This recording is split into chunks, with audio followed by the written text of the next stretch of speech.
revolta nativista também a gente pode citar a Guerra dos Emboabas, certo? Esse nomezinho é interessante até a gente saber o significado dele, porque aí fica muito mais fácil de você associar o nome ao conflito em si.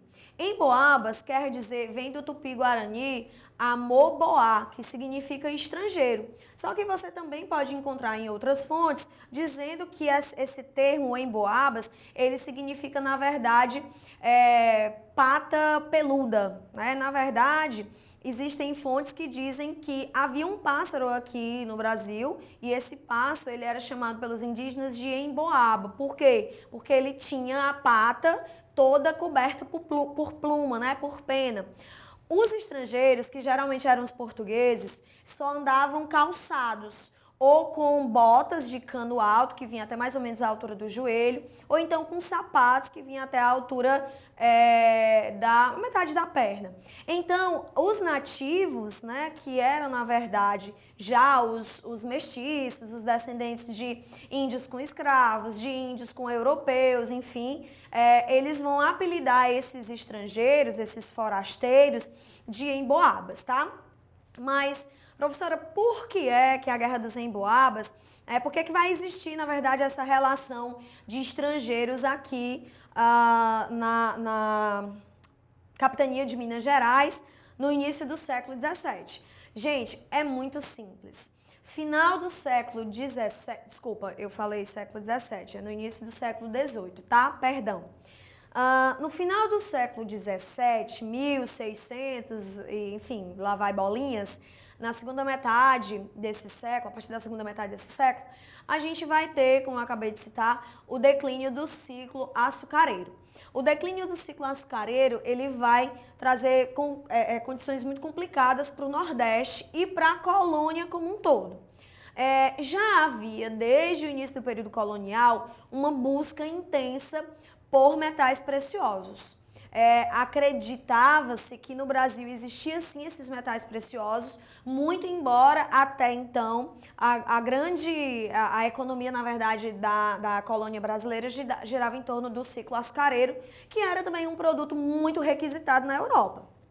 No entanto, esse declínio do ciclo açucareiro, provocado por uma concorrência altíssima, montado pelos holandeses na América Central, ali no Caribe, né, nas Antilhas caribenhas, a gente vai perceber que era necessário, então, acelerar essa corrida pelo ouro, né, essa busca pelo ouro. E aí, os bandeirantes, né, que eram naturais lá da capitania de São Vicente, que hoje é São Paulo, esses bandeirantes, eles encontraram ouro aqui no Brasil no finalzinho do século XVII.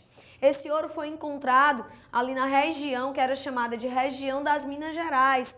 Essa região que hoje é o estado de Minas Gerais, São Paulo, Rio de Janeiro, tudo aquilo na época era chamado de região das Minas Gerais. Então, esse ouro foi encontrado pelos bandeirantes. O ouro, ele sempre atraiu, né, o interesse tanto de estrangeiros quanto da própria metrópole e também dos nativos representados pelos bandeirantes. Os bandeirantes, como? Foram eles que encontraram, né, por volta de 1693, não existe uma precisão na data, mas a gente sabe que é ali no finalzinho do século XVII. Como foram os bandeirantes que encontraram, eles se sentiam privilegiados, na verdade eles se sentiam os donos, né, desses metais preciosos. E isso vai acabar provocando um choque entre os bandeirantes, né, entre os nativos e os estrangeiros que eles apelidaram de emboabas, tá? Então, essa guerra, ela acontece no início do século XVIII, na região ali de Minas Gerais, né, por volta de 1707 até 1709, tá? Essa guerra, ela vai ter vários conflitos, mas o que mais chocou, né, e o que é mais destacado na história dessa guerra foi o chamado, uma batalha, né, praticamente a batalha final, chamada de Capão da Traição.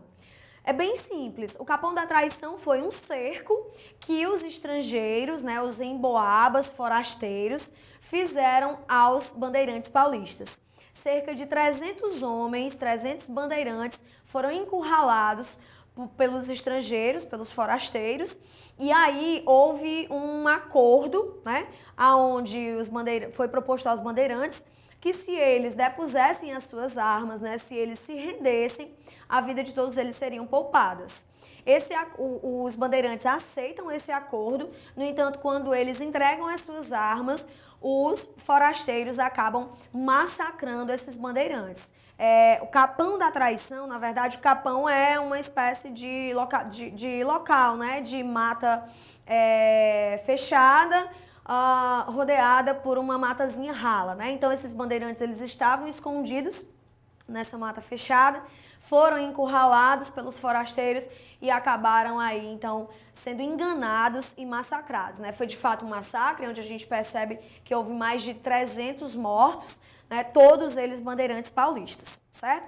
E aí, como intervenção da coroa portuguesa, a gente vai ter a separação ali da região da região das Minas Gerais. Há uma separação de São Paulo, que era o habitat natural, digamos assim, dos bandeirantes, do restante da capitania, né, que era ainda composta que é hoje Minas Gerais e Rio de Janeiro, tá? Então separa essa capitania, separa São Paulo do resto da capitania, como uma forma de cessar fogo ali entre esses dois grupos.